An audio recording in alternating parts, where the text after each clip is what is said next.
Namaste ji, namaste. So we have discussed the right to vote, we have discussed the right to property, their respective statuses as per the present day situation, and today we are going to be discussing child marriage. Mark क्या करें, void, voidable, invalid, illegitimate, मतलब क्या क्या mark करें. तो again मेरी आपसे हाथ जोड़ के विनती है कि कृपया करके इस लेक्चर को एंड तक देखने की कोशिश करें, क्योंकि ये जो प्रश्न हैं ये उतने सरल नहीं है और इनका आप आंसर्स रट नहीं सकते. क्योंकि आप पूछेंगे चाइल्ड मैरिज ये बताइए वॉइड या वॉइडेबल है, मैं आपसे पूछता हूँ किस एक्ट के तहत बात कर रहे हैं, और अगर आपने एक्ट स्पेसिफाई कर दी तो फिर हम पूछेंगे जी किस सिनारियो के तहत आप बात कर रहे हैं. अगर आपने कभी गालिब सुना हो तो उसमें ये एक कपलेट आती है, बाजीचा अतफाल है दुनिया मेरे आगे, होता है शबो रोज़ तमाशा मेरे आगे. ये चीज़ देख के आपको जुडिशरी और लेजिस्लेचर का हर रोज़ का तमाशा समझ में आ जाएगा कि भाई कानून हम लोग ठीक तरीके से क्यों नहीं लिख पाते, और उसकी वजह से ये सारी की सारी कन्फ्यूजन्स है which pretty much no book will be able to answer you at least at your entrance levels. PhD वगैरह में बात अलग है. सबसे पहले जाएं the prohibition of child marriage act 2006 में. पहले जब हम चाइल्ड मैरिज की बात कर रहे हैं तो पहली बात ये तो जान लेंगे कि चाइल्ड की डेफिनेशन क्या है. चाइल्ड को ये एक्ट डिफाइन करती है. Section 2 clause A reads as child means a person who if a male has not completed 21 years of age. तो for this act the prohibition of child marriage act, एक जो व्यक्ति I will zoom it in, जो हमारे जो पुरुष भैया जो हैं अगर 19 साल के भी हैं तो भी बच्चे ही हैं, जबकि बच्चे होते नहीं हैं क्योंकि 9वीं कक्षा से ही उनके हार्मोनल स्पाइक होनी शुरू हो जाती है. 10वीं 11वीं तक तो वो बियर भी पीनी शुरू कर देते हैं. लेकिन लॉ के हिसाब से आप क्या हैं, बच्चे हैं शादी के लिए. And if a female has not completed 18 years of age, वो कानून वालों को कौन बताया था कि 10th और 12th की क्वांटी पार्टी में ये भैया क्या कर रहे थे. खैर वो बात अलग है. अब थोड़ा सा पीछे जाते हैं टाइम मशीन में और देखते हैं कि चाइल्ड मैरिज के साथ क्या हो रहा है. मैं पूरी लेंथ एंड ब्रेथ में तो जाऊंगा क्योंकि हमें फिर वहाँ सन 1800 में वहाँ पे एक दो केस लॉज हैं वो डिस्कस करने पड़ेंगे, जो कि is way beyond the scope of this video और lecture. Rather I am trying to replace the word video with lecture, क्योंकि वीडियो होते तो फिर कैरी मिनाटी टाइप होते, तो लेक्चर है. Child marriage restraint act 1921. Initially इस एक्ट ने डिफाइन कर रखी थी age 14 years for girls, for boys it was 18 years. Then in 1949 an amendment was made.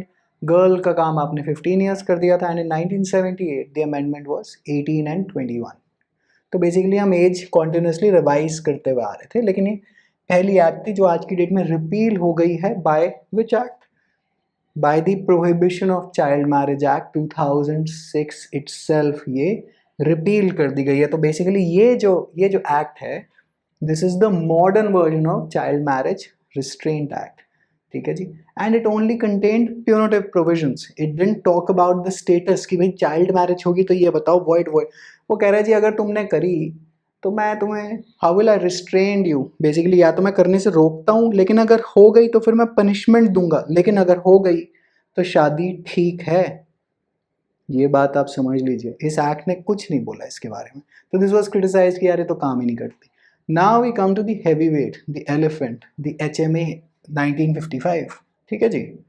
तो सबसे पहले आप जाएं सेक्शन 5 हिंदू मैरिज एक्ट 1955 पे. आई जस्ट जूम इन क्योंकि दिख नहीं रहा होगा. ठीक है जी. अब आई बिलीव क्लियर है. Section 5 condition for a Hindu marriage के अंदर आप देखेंगे कि क्लॉज 3 में आप जाइएगा. The bridegroom has completed the age of 21 years and the bride the age of 18 years at the time of marriage. और पहला सेंटेंस क्या है? Conditions for a Hindu marriage. So basically the entire sentence reads as a marriage may be solemnized between any two Hindus if the following conditions are fulfilled, namely, and one of them is the bridegroom has completed. अब initially this was 15 and 18, but consent of guardian के साथ basically 15 and 18 तक हम करा देते थे till 1978, तब जब हमने एज ये रिवाइज कर दी to 21 and 18. Now focus on clause 3. Focus करिएगा इस पे. इधर आ जाएं, देखिएगा 11 सेक्शन 11 पे जाइए हिंदू मैरिज एक्ट पे. Void marriages. Any marriages solemnized after the commencement of this act shall be null and void and may on a petition presented by either party be so declared by decree of nullity if it contravenes any one of the conditions specified in clauses. देखिएगा इधर पहले 1, और zoom कर लेते हैं। 145 of section 5। 3 दिखाई दे रहा है? 3 दिखाई दे रहा है? जानबूझ के इन्होंने ओमिट कर दिया। उसका कारण क्या है? क्योंकि ऐसे पता नहीं आपकी मेरी ब्लड लाइन में ज़रूर आज से 2 से 3 से 4 पीढ़ी पहले चाइल्ड मैरिज पक्का हुई होगी। तो अगर आपने चाइल्ड मैरिज का इंस्टीट्यूशन उस टाइम से डिस्ट्रॉय आउट करा दिया तो technically speaking we will all end up to be bastards. बहुत बहुत पेचीदगी और बहुत बहुत सोच वाली बात है ये। तो वो कहते हैं अच्छा चलो पुराना छोड़ो, आज का करा दो, बड़ी अच्छी बात है, उस पर भी अभी बात करते हैं। लेकिन आप देखिए 1, 4 एंड 5 वॉइड मैरिजेस के स्कोप से हटा दिया। तो अब पहला उत्तर जो आपके चाइल्ड मैरिज जी वैलिड है कि नहीं है, as per the Hindu marriage act it is not a void marriage. लेकिन मैंने क्या बोला, मेरी शब्द ध्यान से सुनिएगा, एज पर दी हिंदू मैरिज एक्ट। अभी उस दिन मैं टेलीग्राम पे देख रहा था, वो कुछ DULLB के हमने क्वेश्चन पेपर्स शेयर करे हुए हैं जो कि पुराने, मतलब जहाँ से भी इंटरनेट से मिले आंसर की वगैरह डाल दी। तो उसमें आंसर की हमेशा गलत होती है, भाई हमने थोड़े ना बनाई, लेकिन वो नाम हमारे पे डाल रहे थे कि अरे उन्हें कुछ नहीं पता, वो तो गलती करते रहते। अरे भैया बंधु अपना IQ बढ़ाइए, आंसर की हमने नहीं बनाई, हमें जहाँ से मिली हमने आपको शेयर कर दी, एंड दैट्स इट, आपकी कन्वीनियंस के लिए। खुद सोचिएगा इस बात को, आंसर की बैठ के अगर हम बनाएंगे और फ्री में बांटनी शुरू कर देंगे तो फिर हो गया काम। वॉइडेबल मैरिज, वॉइडेबल मैरिज के अंदर भी जरा जूम आउट करते हैं। वॉइडेबल मैरिज में एनी मैरिज सोलेमनाइज्ड, आप यहाँ पे ढूंढ के दिखा दीजिए, आपको कहीं क्लॉज 3 नहीं मिलेगा, क्लॉज 3 नहीं मिलेगा। अब क्लॉज 3 नहीं मिलेगा तो आप कंक्लूजन क्या निकालेंगे? It's neither void nor voidable under the Hindu marriage act. Again मेरे शब्दों को मत घुमाइएगा, अभी हम आंसर पे नहीं पहुंचे, अभी हम आंसर से बहुत 100-150 किलोमीटर दूर हैं। It's neither void nor voidable under the Hindu Marriage Act, and there is further proof under this act. We are going to discuss that. Now this is deliberate on the part of the legislature. जो हमारी legislature जो कानून पास कर रही है, ये deliberate लगता है। इन्होंने, आप ढूंढ लीजिए, आप सेक्शन 12 ढूंढेगा, सेक्शन 11 ढूंढेगा, आपको नहीं मिलेगा, आपको नहीं मिलेगा। A wife may also present a petition for the dissolution of a marriage by decree of divorce. That's section 13, subsection 2. जाइएगा clause 4 पे. That her marriage, whether consummated or not, was solemnized before she attained the age of 15 years, and she has repeated the marriage after attaining that age, but before attaining the age of 18 years. क्या कह रहे हैं? Wife may also present a petition for dissolution of her marriage, और कह रहे हैं अगर शादी 15 साल से पहले की हुई हो तो। एक बात बताइएगा, सोचेगा इस बात को, अगर डिवोर्स पिटिशन लग रही है इसका मतलब शादी है, और शादी 15 साल से पहले की तो यहाँ बात कर रहे हैं, इसका मतलब the act expressly recognises anyone whose marriage has been ये आपकी solemnized before that they have reached the age of 15 years. यही तो है ना, वाइफ में also present a petition for the dissolution of a marriage। क्यों लगेगी जी पिटिशन?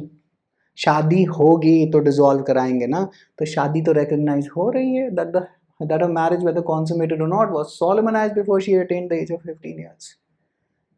कानून इतना सरल थोड़े ना, जल्दी से आंसर बताइए, मैं ये मार्क करूँ, ये मैथ्स फिजिक्स नहीं है, ये बहुत बहुत ये नहीं कि कुछ टफ वाटर्स नहीं है, टफ तो कुछ भी नहीं है कानून में, टेढ़े वाटर्स हैं जिनके आंसर कभी कभार सीधे नहीं निकलते, क्योंकि मैथ्स में तो एक ही आंसर आएगा ना, 2 + 2 हैज़ टू बी 4। लॉ में it can be 22 - 22 0, you never really know, depends on the interpretation of the person who is A making the question, B then going in for interpreting the problem, C their own biases and grooming। Now any which way, फिर हम आते हैं punishment पे, section 18 देखिए, contravention, punishment और contravention of certain other condition of Hindu marriage. अब यहाँ पे वो जो क्लॉज 3 ऑफ सेक्शन 5 जो था वो आ गया, लेकिन यहाँ पनिशमेंट दी गई है जी। पनिशमेंट अलग बात है, स्टेटस अलग बात है। उसने ये नहीं कहा कि वो शादी कैंसिल हो गई, लेकिन अगर तुमने करवाई या करी, बेसिकली यहाँ पे every person who procures a marriage of himself or herself to be solemnized under this act in contravention of the conditions specified in clause 3। अगर आपको पता था कि आप माइनर मैरिज कर रहे हैं, इन द सेंस कि आप लेटर से 21 साल के आदमी हैं और आपने 15 साल 14 साल की लड़की के साथ शादी करी, तो आपको पनिश ऐसे कर देंगे, लेकिन आपकी शादी के स्टेटस की वैलिडिटी के बारे में हमने कोई बात नहीं करी। और बात तो हम जानबूझ के चुप बैठे हैं। सेक्शन 13 भी हमें कुछ कुछ बता रहा है, हमें बाकी सेक्शंस भी कुछ कुछ बता रहे हैं ना, वॉइड भी हमें बता रहा है। तो अभी तक हिंदू मैरिज एक्ट की तो ये पोजीशन क्लियर हो गई कि जी एज पर दी हिंदू मैरिज एक्ट 1955, आपको मैं दूसरा सेक्शन में देख रहा हूँ जी, सेक्शन 11 सेक्शन 12 कहीं पे भी सेक्शन 5 क्लॉज 3 के बारे में आपसे कोई बातचीत नहीं की जा रही। ठीक है जी। अब आप आए यहाँ पे the prohibition of child marriage act 2006, आज की मॉडर्न पोजीशन, जिसके हिसाब से प्राइमा फैशी जो आंसर है दैट इज वॉइडेबल। लेकिन रुक जाइएगा, child marriages to be voidable at the option of contracting party being the child. It shall be voidable at the option of contracting party who was a child at the time of marriage. So the Prohibition of Child Marriage Act 2006 makes child marriages to be voidable, and this is the default answer that you should be marking if the act is not mentioned in your question. कि child marriage under which act, मतलब अगर under Hindu Marriage Act दे रखी हो तो आप valid mark करेंगे, लेकिन वो पूछता ही नहीं है। अगर आप प्रश्न देखें 2006 के बाद अगर ये प्रश्न आ रहा है तो by default the answer becomes voidable. लेकिन अभी मुसीबत खत्म नहीं हुई, अभी तो पार्टी शुरू हुई है। ठीक है जी, आगे जरा देखें चाइल्ड मैरिज एक्ट क्या कह रही है। Marriage of a minor child to be void in certain circumstances. लो जी, लोगों ने आंटी बुला ली है, पार्टी तो फिर भी चलेगी, है ना। Where a child being a minor is taken or enticed out of the keeping of the lawful guardian by force, compelled, or by any deceitful means induced to go from any place, is sold for the purpose of marriage। बच्चे को उठा लिया गया है, बच्चे को धोखा दे के ले गए हैं और फिर शादी करा दी गई, void दे दी हैं। तो ये circumstances आपको याद रखने पड़ेंगे। लेकिन अब आप कहेंगे यार मार्क कर यार, ये क्या इतनी बड़ी राम कहानी इतनी सुननी पड़ती है, भाई कानून है। आगे अभी तो पेपर क्लियर हो जाएगा, फिर वकालत में रोटी भी तो खानी है। रोटी खाने के लिए इतनी डेप्थ में आर्ग्यूमेंट करने में, क्योंकि नहीं तो सामने वाला वकील ये सब ले आएगा और आपका क्लाइंट कहेगा कि बेवकूफ़ वकील मेरा। इसलिए पढ़ने की आदत डालनी पड़ेगी। अच्छा, अब सेक्शन 375 भी देखते हैं आईपीसी का क्या कह रहा है। Exception, sexual intercourse by man of his own wife, the wife not being under 15 years of age. अब तो आजकल 18 हम रीड करते हैं thanks to the independent thought judgement. But think about it, hasn't the legislature legitimized the child marriage? It's recognizing that there is a wife that is existing below 15 years. और अब तो चले 18 years भी है, लेकिन मैं recognition के बारे में अगर उस perspective से बोलूँ तो 15 है। तो 18 years से छोटी वाइफ है तो सही, एक्सेप्शन में रीड हो रही है आईपीसी में। तो लेजिस्लेचर ने तो अपना थम्स अप दे ही रखा है, इनडायरेक्टली बोल कुछ नहीं रहे, क्योंकि ये चाइल्ड मैरिज की प्रथा इतनी लंबी है कि इसको छेड़ नहीं पाएंगे आप कानूनी तौर पे बहुत आसानी से। In fact the 59th law commission report, if I am not mistaken on the number, went into such details as well, and it recognized the validity. Again there was one line, लेकिन वो लाइन लॉ कमीशन रिपोर्ट के तो ज़्यादा कोई value रखती नहीं है। 1891 के केस में जाइए, अब देखते हैं कोर्ट्स क्या कर रहे हैं। ये तो बात हो गई कानून की, अब देखते हैं कोर्ट्स क्या कर रहे हैं। Venkatacharayulu versus Rangacharayulu. The Madras High Court upheld the validity of a child marriage in 1891. Naomi versus Narottam, the High Court of Himachal Pradesh upheld the validity. लेकिन माइंड यू ये हाई कोर्ट्स है, supreme court अभी वही कह रहे हैं थोड़ा सा ब्रेक लगाएंगे। Then P.A. Saramma versus G. Ganpatalu, High Court of Andhra Pradesh said it is void ab initio. This was considered as a landmark case. लेकिन then full bench after this case of the High Court of Andhra Pradesh in P. Venkataramana versus State of Andhra Pradesh, जो कि आप अपने law school में ये case law under family law पढ़ते ही पढ़ते हैं, they upheld the validity of child marriage in P. Venkataramana versus State of AP, full bench of the High Court. Why? Because, well, they declared that they thought, they had a fear that if you're declaring such marriages null and void, the children born out of those marriages will be bastard। अब मान लेते हैं आज से 2 साल पहले child marriage है, उसमें बच्चा भी निकल आया और आप नल एंड वॉइड कह रहे हैं, तो वो तो बच्चा गया। वो कह रहे जी मेरे तो माँ बाप ने नाजायज़ तरीके से एक दूसरे के साथ सोए सुलाए थे, तो मैं नाजायज़ प्राणी हूँ। ये बहुत बहुत टफ कंडीशन है to tackle it out legally. तो आज जो भी सरकार करे वो आज से कर सकती है। अच्छा, हम कह रहे हैं जी चाइल्ड मैरिज तो नेसेसरी इविल, लेकिन मान लेते हैं कि कोई लड़की है जिसकी चाइल्ड मैरिज हुई, मतलब उसका पति ठीक निकल आया and she is quite happy with the marriage. हमारी पुरानी प्रीडिसेसर्स में बहुत सारे थे ऐसे कि हाँ भाई ठीक है मैं खुश हूँ। अब क्या करेंगे, उनकी मैरिज आप जबरदस्ती जाके कहें नहीं ये तो नल एंड वॉइड। वो कह रही जी तुम्हें क्या प्रॉब्लम है, मैं खुश हूँ, तुम कौन मुझे बताने वाले। इसीलिए prohibition of child marriage act ने उसको क्या कर दिया है, वॉइडेबल कर दिया है कि अगर आपको कोई परेशानी हो तो जाके कोर्ट जाके अनल करा लीजिएगा। ठीक है जी।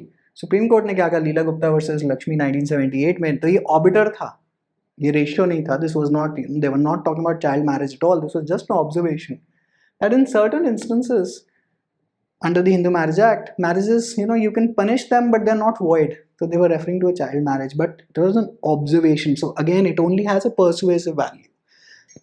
ये आपका वो नहीं है, रेशियो नहीं है। रेशियो होता तो फिर बात ही क्या थी। देन लज्जा देवी वर्सेस स्टेट के अंदर दिल्ली हाई कोर्ट ने ये कह दिया कि जो prevention of child marriage act 2006 है, it overrides the Hindu marriage act. वो जो आपने जो क्लॉज वहाँ पे दे रखे हैं, it overrides. The modern position is कि भाई it is voidable and void under certain circumstances as the PCM basically, वो फिजिक्स केमिस्ट्री मैथ्स नहीं है, the act basically it tells you कि अगर entice किया गया या if you sold for marriage तब तो void होगा, but otherwise it is voidable। तो लेकिन it overrides, लेकिन वो जो हिंदू मैरिज एक्ट में जो पनिशमेंट दे रखी है वो ही दुख दर्द का कारण है। सेक्शन 375 में जो एक्सेप्शन दे रखी है, दोज आर लीगल अनोमलीज, मतलब लकूना है लॉ के अंदर, there are loopholes in the law. तो बस यही सब मुसीबत है। अब मैं मार्क क्या करूं, वो कह रहे इतनी बड़ी लंबी कहानी तो दे दी, आप तो जरा मार्क रहे, मेरे को तो पॉजिटिव 4 नंबर अपने या +1 +4 लाना और मैं अपने घर जाऊँ। अब मेरी गर्दन आके मत पकड़ लीजिएगा अगर आपका एग्जामिनर नहीं माना मेरी इस इंटरप्रिटेशन के साथ कि अरे आपने बोला था। नहीं, मैंने कुछ नहीं बोला है, सब कुछ एग्जामिनर पे डिपेंड करता है, सब कुछ। आप ये इतनी लीगल रिसर्च उसको प्रेजेंट कैसे करेंगे ऑब्जेक्शन क्रिएट करते हुए, सब कुछ एग्जामिनर। आपने खुद देखा जब जज बदल जाते हैं तो एग्जामिनर भी बदल जाता है। इसीलिए तो लॉ पढ़ाने में दिक्कत होती है, क्योंकि सामने वाले के जो 100 सवाल हैं, कभी कोई कोर्ट कुछ कह रहा है, कभी कोई दूसरा जज कुछ कह रहा है। लेकिन प्राइमा फैशी अगर आप सेफ साइड पे खेलते हैं, देखिए सेफ साइड पे खेल रहे हैं ना, लेकिन आउट भी तो हो सकते हैं, you can be bold out as well. अगर आप सेफ साइड पे खेल रहे हैं तो आप वॉइडेबल मार्क करेंगे। लेकिन अगर प्रश्न स्पेसिफाई कर रहा है under the Hindu marriage act the child marriages, then it is completely valid. अगर वो एक्ट नहीं मेंशन करता है तो voidable, because the prohibition of child marriage act tells you that it's voidable and it is void under certain circumstances। लेकिन वो प्रश्न इतना लंबा चौड़ा बना नहीं पाएगा ना, इसलिए वो आपसे ये पूछ लेगा। लेकिन अब आपके किसी एग्जाम में ने उसको void करार दे दिया बेस्ड ऑन सम जजमेंट, या आपने उसने वैलिड करार दे दिया बिकॉज उसके दिमाग में हिंदू मैरिज एक्ट था and he didn't accept your objections, तो वो आपकी बुरी किस्मत। इसमें कोई क्या करे, क्योंकि आधे से ज़्यादा टाइम आप ऑब्जेक्शन क्रिएट करते हैं, एग्जामिनर मानता ही नहीं है।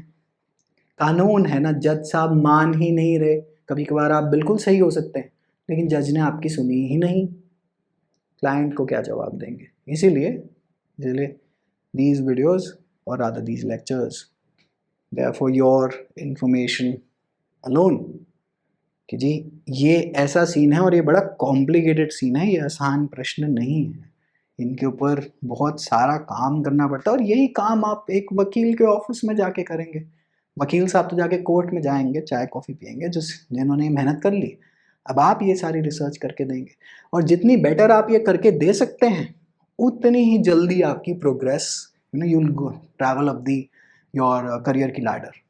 ठीक है जी, wishing you all the very best, hopefully it is clear. Prima facie, it is voidable thanks to the Prohibition of Child Marriage Act 2006. Under the Hindu Marriage Act, it is completely valid, and it's void under certain circumstances in the Prohibition of Child Marriage Act. ठीक है जी, all right.